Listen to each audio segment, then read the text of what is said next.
ये है बांग्लादेश। इंडिया और म्यांमार के बीच मौजूद एक ऐसा कंट्री जिसकी तारीख और ज्योग्राफी दोनों ही बहुत यूनिक और खास हैं। आजकल हर तरफ बांग्लादेश का चर्चा है और इसकी वजह वहाँ पर हाल ही में होने वाली बहुत सी पॉलिटिकल चेंजेस हैं। मगर बहुत कम लोग ये जानते हैं कि बांग्लादेश का असल चर्चा जिस चीज की वजह से होना चाहिए वो उसकी ज्योग्राफी है। अगर मैं ये कहूँ कि बांग्लादेश दुनिया के उन चंद कंट्रीज में आता है जिन्हें कुदरत की तरफ से एक लिटरली ब्लेस्ड ज्योग्राफी मिली है तो गलत नहीं होगा। लेकिन यही ज्योग्राफी जहां बांग्लादेश को बहुत खास बनाती है वहीं उसके लिए बहुत सी प्रॉब्लम्स भी क्रिएट करती है। बांग्लादेश की लोकेशन उसे जियोपॉलिटिकली बहुत इंपॉर्टेंट बना देती है क्योंकि साउथ ईस्ट एशिया में चाइना और इंडिया के बीच पावर स्ट्रगल को बैलेंस करने वाला मेन प्लेयर बांग्लादेश ही है। बांग्लादेश के पास दुनिया की सबसे फर्टाइल जमीन है क्योंकि यहाँ पर गंगा और ब्रह्मपुत्र साउथ एशिया के दो बड़े दरिया आकर मिलते हैं और दुनिया का सबसे बड़ा रिवर डेल्टा बनाते हैं और यही दरिया फिर आगे बे ऑफ बंगाल में जाकर गिरते हैं। बांग्लादेश के पास दुनिया का सबसे लंबा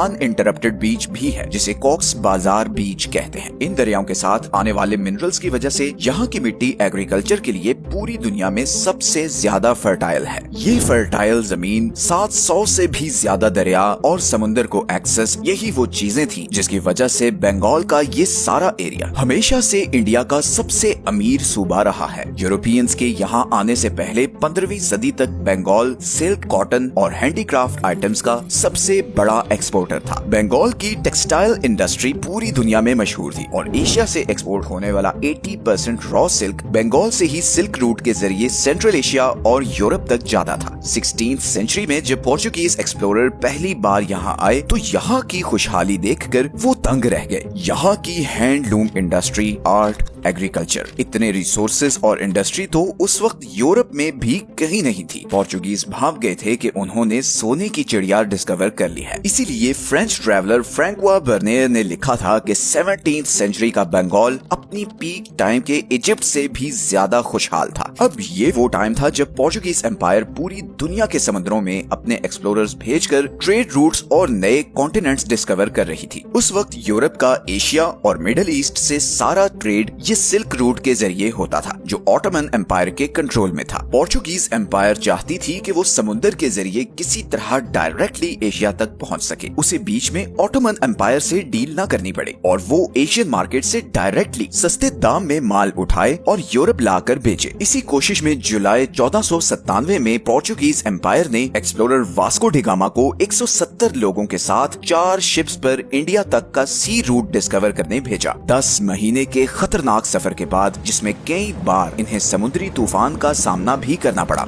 ये लोग आखिर मई 1498 में मालाबार कोस्ट पर पहुंचे। ये एक बहुत बड़ी डिस्कवरी थी। सारी यूरोपियन दुनिया को अब पता चल चुका था कि इंडिया तक समुद्र के जरिए भी पहुंचा जा सकता है। इसके बाद 1517 में एक पोर्चुगीज बिजनेसमैन यूरोपियन एक्सप्लोरर से तारीफ सुनता हुआ इधर बंगाल पहुंचा। बंगाल की इकोनॉमी और इंफ्रास्ट्रक्चर देखकर वो बहुत इम्प्रेस हुआ और उसने यहाँ की खबर इधर गोवा में मौजूद अपने पोर्चुगीज कमांडर को दी। उस वक्त बंगाल मुगल एम्पायर के कंट्रोल में था। पोर्चुगीज एम्पायर ने 1528 में मुगल बादशाह शाहजहां से लाइसेंस लेकर इधर चिटागोंग, जिसे अब चट्टोग्राम कहते हैं, यहाँ से ट्रेडिंग शुरू की। कुछ ही अरसे में पोर्चुगीज एम्पायर ने बंगाल पर अपना असर और कंट्रोल बढ़ाना शुरू कर दिया। यहाँ पर बड़ी बड़ी बिल्डिंग्स बनाई जाने लगी जिनको वेयर हाउसेस के तौर पर यूज किया जाने लगा। और सिर्फ यही नहीं बल्कि पोर्चुगीज एम्पायर ने यहाँ पर गरीब हिंदू और मुस्लिम फैमिली से छोटे छोटे बच्चों को खरीद कर गुलाम बनाना शुरू किया और उन्हें जबरदस्ती क्रिश्चियनिटी में भी कन्वर्ट किया जाने लगा। पोर्चुगीज एम्पायर ने इधर हुगली को अपना ट्रेडिंग हब बना लिया और यहीं से वो पूरे बंगाल और इंडिया में ट्रेड करने लगे। ये चीज मुगल बादशाह शाहजहां को बहुत ज्यादा खटकी और 1632 में मुगल आर्मी ने हुगली पर हमला किया और 3 महीने के घेराव के बाद उसे फतह कर लिया। इस लड़ाई में 1000 के करीब पोर्चुगीज मारे गए और तकरीबन 4000 को कैदी बना लिया गया। इसके बाद पोर्चुगीज एम्पायर का बंगाल पर कंट्रोल टूटना शुरू हो गया और यहीं पर एंट्री हुई ईस्ट इंडिया कंपनी की। ईस्ट इंडिया कंपनी ने भी अपनी पहली सेटलमेंट इधर हुगली के पास ही बनाई और फिर धीरे धीरे पूरे बंगाल को अपना ट्रेड सेंटर बना लिया। 1690 में ईस्ट इंडिया कंपनी ने कलकत्ता को अपना कमर्शियल कैपिटल बना लिया और यहाँ से वो करोड़ों का बिजनेस करने लगी। इस मुनाफे से ईस्ट इंडिया कंपनी बंगाल पर अपना कंट्रोल मजीद बढ़ाती गई, लेकिन बंगाल पर उनका असल कंट्रोल तब हुआ जब 1757 में बैटल ऑफ प्लासी और 1764 में बैटल ऑफ बक्सर में उन्होंने मुगल एम्पायर को शिकस्त देकर पूरे बंगाल को अपने कंट्रोल में ले लिया। 1757 में नवाब सिराजुद्दौला को हराने के बाद ब्रिटिशर्स ने बंगाल को इतना लूटा कि रॉबर्ट क्लाइव जब बंगाल से ब्रिटेन पहुंचा तो खजाने के संदूक उतारते उतारते कई दिन लग गए। इस सारे पैसे से ब्रिटिश एम्पायर ने ब्रिटेन में टेक्सटाइल इंडस्ट्रीज लगाना शुरू की। इंडिया का ट्रेड कैपिटल अब दिल्ली के बजाय कोलकाता था। ब्रिटिशर्स ने खुलकर बंगाल को एक्सप्लॉइट करना शुरू कर दिया। बंगाल के ही पैसों से ब्रिटेन में टेक्सटाइल इंडस्ट्रीज लगाई गईं और फिर बंगाली टेक्सटाइल इंडस्ट्रीज पर हाई कस्टम ड्यूटीज लगा दी ताकि इंडियन कपड़ा इतना महंगा हो जाए कि वो इंटरनेशनल मार्केट में कम्पीट ही ना कर सके। बंगाल की लोकल इंडस्ट्री पूरी तरह बर्बाद हो गई और सिर्फ यही नहीं बल्कि ब्रिटिश ने बाकी इंडिया में अपनी मिलिट्री कैंपेन्स का खर्चा भी बंगाल से ही पूरा किया। बंगाल की इंडस्ट्री, उसका एग्रीकल्चर, सब कुछ ब्रिटिशर्स के कंट्रोल में था। बंगाल 1757 से 1947 तक ब्रिटिशर्स के कंट्रोल में रहा और इस दौरान 2 दफा यहाँ पर जबरदस्त फैमिन आया। एक दफा 1770 में जब मॉनसून ना होने की वजह से बंगाल और बिहार में जबरदस्त कहत पड़ गया और साथ ही में चिकन पॉक्स भी फैल गया, जिससे उस वक्त की बंगाल की 30% पॉपुलेशन खत्म हो गई। मगर ब्रिटिशर्स ने इसके बावजूद बंगाली किसानों से 30 से 40% लगान वसूल किया। इसी तरह 1943 में एक बार फिर बंगाल में जबरदस्त सूखा पड़ा। एक तरफ बंगाल में लोगों के पास खाने को कुछ नहीं था और ऊपर से ब्रिटिशर्स ने वर्ल्ड वॉर 2 की वजह से बंगाल की सारी प्रोडक्शन एक्सपोर्ट करनी शुरू कर दी और साथ ही में वॉर का खर्चा पूरा करने के लिए किसानों पर 300% तक टैक्सेस भी लगा दिए। 1943 से 1944 के बीच इस एक साल में 30 लाख लोग मारे गए। अब अगर आप वेस्टर्न टेक्स्ट बुक्स पढ़ें तो वहाँ आपको मिलेगा कि इस फैमिन की वजह इनएडिक्वेट फूड सप्लाई थी, मगर ये फूड सप्लाई शॉर्टेज किसने क्रिएट की थी इसका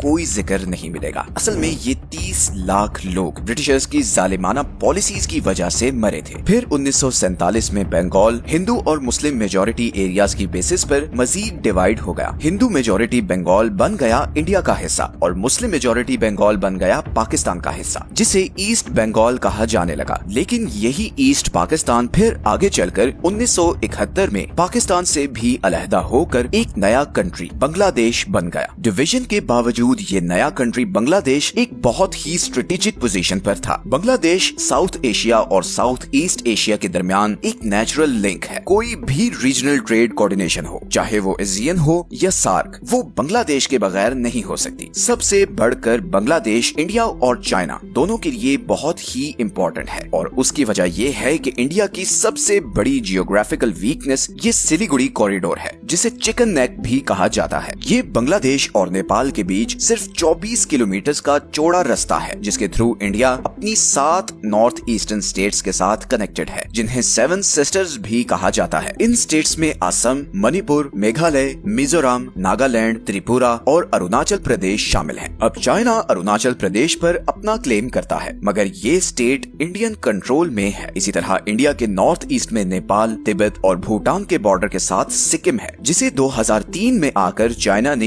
इंडियन स्टेट के तौर पर रिकॉग्नाइज किया और बदले में इंडिया ने भी तिब्बत को चाइना की टेरिटरी के तौर पर एक्सेप्ट कर लिया। इस सारे नॉर्थ ईस्टर्न रीजन में करीबन 5 करोड़ लोग रहते हैं और अगर चाइना किसी भी वॉर की सूरत में इस सिलीगुड़ी कॉरिडोर तक पहुंचकर इसे चोक कर दे तो इंडिया अपने सारे नॉर्थ ईस्टर्न एरिया से कट ऑफ हो जाएगा और जाहिर है सप्लाई लाइन कट होने की वजह से चाइना के लिए इधर कब्जा करना भी आसान हो जाएगा। इसीलिए इंडिया और चाइना दोनों के लिए बांग्लादेश बहुत खास है, क्योंकि ये 7 स्टेट्स सबसे लंबा बॉर्डर बांग्लादेश के साथ शेयर करती हैं। यहाँ पर एक और बहुत इंटरेस्टिंग चीज ये है कि बहुत से लोग ये समझते हैं कि इंडिया का सबसे लंबा बॉर्डर चाइना के साथ है, जबकि इंडिया का सबसे लंबा बॉर्डर बांग्लादेश के साथ है और इसीलिए इंडिया बांग्लादेश के साथ फ्रेंडली रिलेशंस चाहता है, ताकि न सिर्फ ये कि सिलीगुड़ी कॉरिडोर को हर सूरत सेफ रख सके, बल्कि उसकी साउथ ईस्ट एशिया और अपनी नॉर्दर्न स्टेट्स के साथ भी स्मूथ कनेक्टिविटी हो। अब दूसरी तरफ चाइना अपनी मैरीटाइम सिल्क रोड स्ट्रेटजी में बांग्लादेश को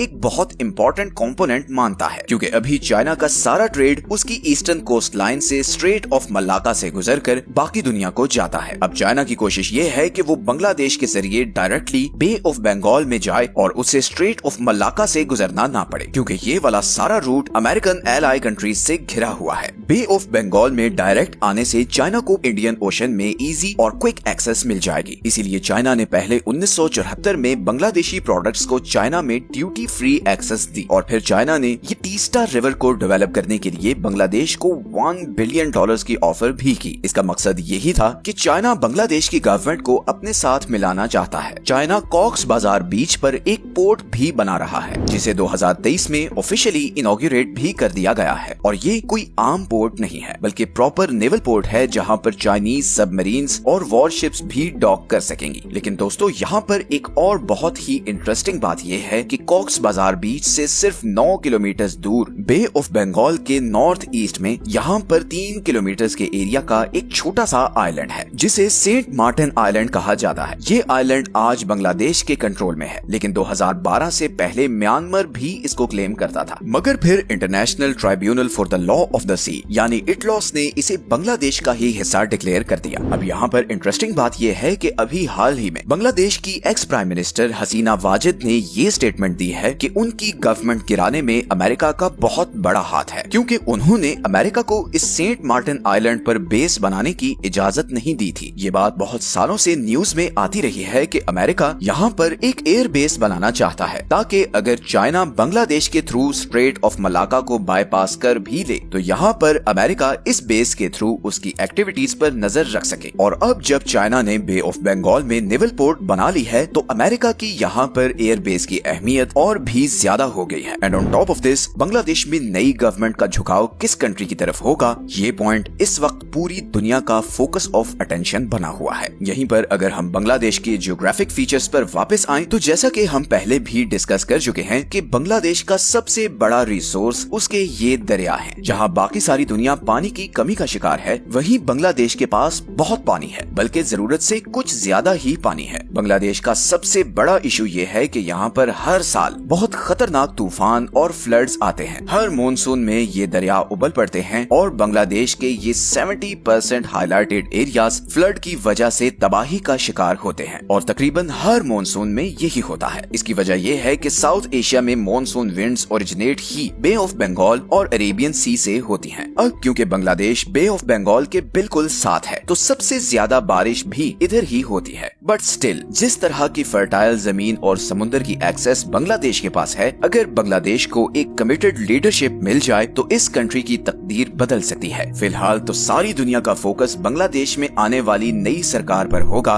बिकॉज वो ही साउथ ईस्ट एशिया का पावर बैलेंस डिसाइड करेगी। मेरी तो दुआ है कि बांग्लादेश के हालात जल्द से जल्द ठीक हों और वो अपने अनटैप्ड पोटेंशियल से भरपूर फायदा उठाए। ये हैं वो सारे सोर्सेज जहां से हमने इस वीडियो के लिए कंसल्ट किया है। वंस अगेन, अगर आपको ऐसी ज्योग्राफी और मैप एनिमेशन वीडियोस में इंटरेस्ट है तो कंट्रीज ज्योग्राफी के नाम से प्लेलिस्ट को जरूर देखें। उसमें ऑलरेडी 10 से ज्यादा कंट्रीज की ज्योग्राफी, हिस्ट्री और फैक्ट्स को हम ऐसे ही डिस्कस कर चुके हैं। आज की वीडियो के एंड में भी आपको उसका लिंक मिल जाएगा। मिलते हैं नेक्स्ट वीडियो में एक और इंटरेस्टिंग टॉपिक के साथ। अपना ख्याल रखें। अल्लाह हाफिज।